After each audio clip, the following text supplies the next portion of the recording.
I don't remember when it started exactly. That's the strange part. People think a life changes all at once with noise or drama, but most of mine slipped into place quietly, the way dust settles when no one is watching. Every morning I wake before the light reaches the curtains. My body does that on its own now. No alarm, no reason, just habit. I sit on the edge of the bed for a while because standing too quickly makes the room tilt, and at my age the floor feels farther away than it used to. My name is Harold Whitaker. I turned 103 this past autumn. The nurse wrote it on a card and taped it to the refrigerator so visitors would believe it.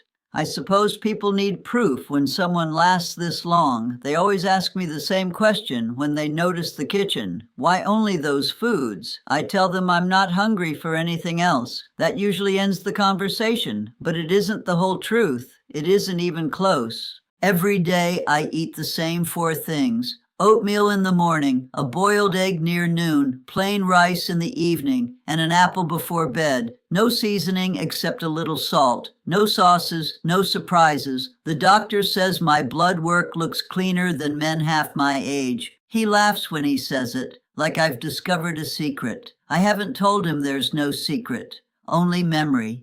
The oatmeal softens slowly while I sit at the table. I watch the steam disappear. I take small bites because chewing takes effort now, and because there's nowhere else I need to be.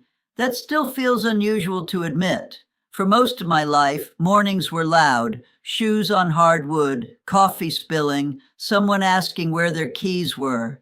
Now the loudest thing is the spoon touching the bowl. I didn't always live this way. There was a time when dinner meant noise. Plates clattering, chairs scraping, someone laughing too loudly. My wife, Eleanor, believed food should fill a room before people did. She cooked things that took all afternoon. The smell would reach the porch before I opened the door. I used to complain about that, not angrily, just small remarks, saying it was too heavy, too much butter, too complicated after a long day. I thought I was being practical, efficient. I thought life worked better when things were simple. She would nod quietly, and the next week the meals changed a little. Less spice, less effort. I didn't notice how much disappeared each time. At 103, you learn that loss rarely announces itself. It reduces things gradually until one day you realize the room echoes. The egg I eat now reminds me of Sunday mornings when our son was small. Eleanor would fry eggs in a pan that had a handle loose from years of use. He liked the edges crispy. I remember her turning them carefully, trying not to break the yolk because he would cry if it spread. I never cooked those breakfasts. I was always reading the newspaper, already somewhere else in my head. Back then, I believed presence meant being physically in the room. I understand the difference now, though it took nearly a century. After Eleanor died, people brought casseroles, so many that the refrigerator wouldn't close properly. I thanked everyone. I tried to eat what they gave me, but every bite felt loud, unfamiliar, like wearing someone else's coat. One night, maybe a week after the funeral, I made plain rice because it was the only thing I could think of that wouldn't argue with me. I ate it standing at the counter. No plate, just the pot and a spoon. It was quiet. Quieter than grief somehow, and for the first time since she'd been gone, my chest loosened enough for me to breathe. I didn't understand why then. I told myself it was convenience. Old men like easy meals. That sounded reasonable. People accept reasonable explanations. But the next morning I made oatmeal, and the day after that, the same again. Days folded into weeks without my noticing. The grocery list shrank until it barely existed. 4 foods, always the same order, always enough, never more. The doctor says routine keeps me alive. He thinks it's discipline. I let him believe that because correcting people takes energy I no longer have. The truth is, I stopped choosing. Choice carries echoes. Every flavor reminds you of a table that used to be full, a voice that used to answer from the other room. Simple food doesn't ask questions. It doesn't remember anything for you. That realization came slowly, like winter arriving one cold morning at a time. I think the first moment I felt it clearly was during a visit from my daughter. She opened the pantry and stood there too long without speaking. I could feel her sadness behind me, though she tried to hide it. She asked if I was lonely. I said no. It wasn't a lie exactly. Loneliness feels sharp. What I live with now is softer than that, heavier but quieter. She offered to cook something special, said she remembered her mother's stew recipe. I told her maybe another day. There hasn't been another day. Sometimes I wonder if I refused because I was afraid the taste would bring Eleanor back for a moment and then take her away again. At my age, even small returns can feel cruel, so I kept eating the same meals. Morning after morning, year after year, and somewhere along the way, I realized the doctors weren't confused about my health. They were confused about why I stayed, because staying alive and wanting more life are not always the same thing. I used to think appetite meant hunger. That's what people assume when they look at me now. They see a thin old man eating carefully measured portions, and they imagine discipline, restraint, some quiet strength I must have discovered late in life. But hunger changes when you live long enough. It stops belonging to the body. After Eleanor died, the house held its breath. That's the only way I can describe it. Every room waited for movement that never came. I left her shoes by the door for months because moving them felt like closing something permanently, and I had already closed too much without realizing it. I began eating at the small kitchen table instead of the dining room. The larger table felt accusatory. 4 chairs, then 3, then eventually just one that mattered. I couldn't sit there without hearing conversations replay themselves. Things I half listened to at the time, moments I assumed would repeat endlessly. They didn't. The oatmeal became familiar first. Warm, predictable, no surprises. I noticed my hands stopped shaking when I ate it. Not physically, something deeper. It didn't carry memory the way her cooking did. It asked nothing of me except to finish the bowl. The egg came later. I remember boiling it the first time and realizing I had never learned how long Eleanor left them in the water. I guessed. When I cracked it open, the yolk was too firm. I almost threw it away. Then I ate it anyway, standing at the sink. It tasted like effort, like learning something long after the lesson should have happened. That bothered me more than I expected. There are things you assume you'll always have time to learn, small domestic things, the way someone folds towels, the exact way they season soup, the little knowledge that lives between two people without ever being spoken aloud.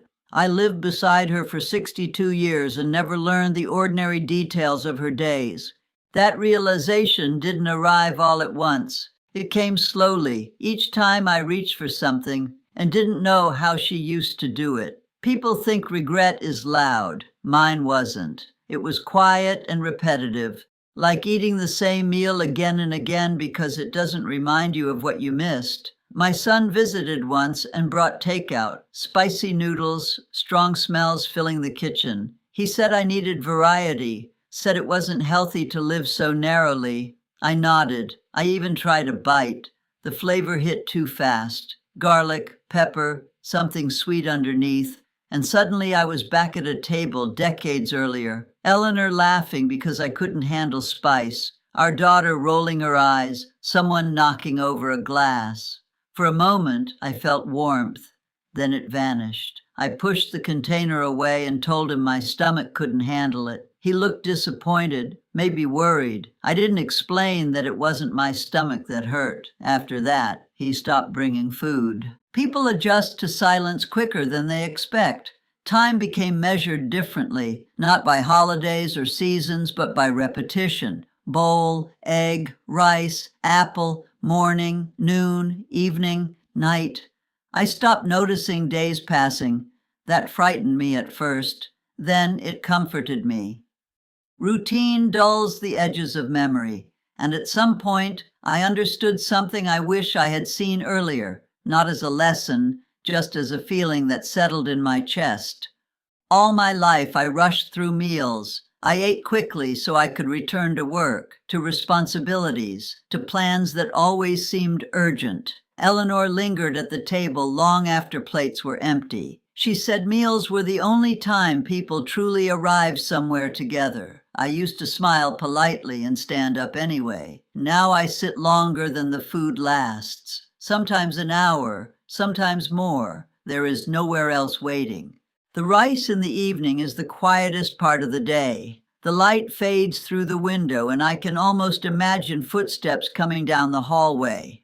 Not clearly, just enough that I pause between bites without realizing why. I used to believe grief faded with time. It doesn't fade. It changes shape until it fits beside you. Doctors say my body continues because my diet is simple, clean, balanced. They use words like remarkable and unusual. One young doctor asked if I ever grew bored eating the same thing. I told him no, but afterward I thought about the question for a long time. Boredom requires expectation. You have to believe something else is coming. At 103, expectation feels fragile. Familiar things feel safer. Predictable tastes don't disappear. And maybe, though I've never said this aloud, maybe part of me feels I don't deserve elaborate meals anymore. She spent years cooking for a man who barely noticed. Simplicity feels closer to honesty now, not punishment, just proportion. Last winter, I found one of Eleanor's old recipe cards tucked inside a drawer. Her handwriting slanted slightly to the right, neat but hurried. I held it longer than I meant to. For a moment, I considered cooking it exactly as she had written. I even took out a pan, but I put everything back. I realized I wasn't afraid of failing the recipe. I was afraid of succeeding, because if it tasted right, if it felt like she was briefly in the room again, I would have to lose her twice. So I made rice instead. And the quiet returned, steady and familiar. People think survival is always a victory. Sometimes it's simply continuation. One day follows another because stopping requires more certainty than living does. I don't eat these 4 foods because they keep me alive. I eat them because they don't argue with the past. The apple is always last. I eat it slowly, usually after the house has gone completely still. Night changes the rooms. Shapes soften. Sounds travel farther. Even the refrigerator seems louder after dark, humming like it's reminding me something is still working. I slice the apple carefully because my hands aren't steady anymore. Thin pieces, easier that way. Eleanor used to cut fruit for the children exactly like that when they were small. I never noticed until years later that she always gave herself the smallest portion. I think about that often now, not with guilt exactly, more like recognition arriving long after it was needed. At 103, memories stop lining up neatly. They overlap. I'll be sitting at the table, and suddenly I'm 35 again, irritated about something unimportant. A late bill, a broken appliance, traffic. I remember the feeling clearly, but I can't remember why it mattered so much. What stays sharp are the moments I dismissed, the times she began telling a story, and I half listened. The evenings I said I was too tired to sit a while longer. The dinners I finished quickly while she was still eating. Nothing dramatic, no great betrayal, just absence disguised as normal life. People imagine regret as a single moment they would change if given the chance. Mine doesn't work that way. It's made of hundreds of ordinary evenings stacked quietly together. Sometimes, when I chew the apple, I hear her voice asking if I want another slice. I answer out loud before I realize what I'm doing. The sound of my own voice surprises me every time. The nurse heard me once during a visit. She asked who I was talking to. I told her I forget sometimes that I live alone. She smiled kindly, but I could see concern behind it. At my age, people watch for signs that the mind is slipping. They don't understand that memory can feel more present than the room you're sitting in. A few months ago, my daughter tried again to change my meals. She filled the refrigerator with ingredients, vegetables, sauces, things that require decisions. She She said variety would make me stronger. I thanked her. After she left, I stood in front of the open refrigerator for a long time. Colors everywhere, possibilities. It should have felt hopeful. Instead, I felt tired. Choice asks you to imagine a future, to plan tomorrow's appetite. And somewhere along the years, I stopped imagining forward. My life rests mostly behind me now, and looking ahead feels like staring into fog. So I gave most of the food away to a neighbor. The next morning, I returned to oatmeal. The strange thing is, I don't feel deprived. I feel settled. The same meals mark the passing of days gently, without demanding emotion I no longer know how to carry. Doctors say they can't explain it, how someone my age remains steady eating so little variety. They look for biological reasons, hidden mechanisms, but survival isn't always physical. Sometimes the body follows whatever allows the heart to remain quiet enough to continue. There are nights when I sit longer after finishing the apple, hands folded, listening to nothing. I think about how many conversations I postponed because I assumed there would always be another evening. Time felt endless then. Now it feels precise. I don't blame my younger self anymore. He didn't know what endings sounded like. He thought love could wait politely while life happened around it. I understand now that waiting changes things, even when no one notices at first. The kitchen clock ticks louder these days, or maybe I just hear it more clearly. Every sound feels deliberate, like the house is keeping count in a language only old people learn. I sometimes imagine Eleanor sitting across from me again, not as she was at the end, but earlier, hands moving as she talked, telling stories that wandered without direction. I think about how often I interrupted to correct small details. I wish I had let the stories wander. Silence teaches patience, but it teaches it late. Tomorrow morning, I'll wake before the light again. I'll sit on the edge of the bed, wait for the room to steady, and walk slowly to the kitchen. The oatmeal will steam. The spoon will touch the bowl. Another day will begin almost exactly like the last. And that sameness no longer feels empty. It feels honest. I don't know how many mornings remain. At this age, you stop asking for numbers. You just notice the way light changes on the wall and feel grateful when you see it again. If you've listened this far, maybe you understand something of what I'm trying to say, or maybe it simply reminds you of someone you once knew. You don't have to explain it. If you want, you can sit with the story a while, or leave a thought of your own. Either way is all right. I'm just glad the silence wasn't complete tonight.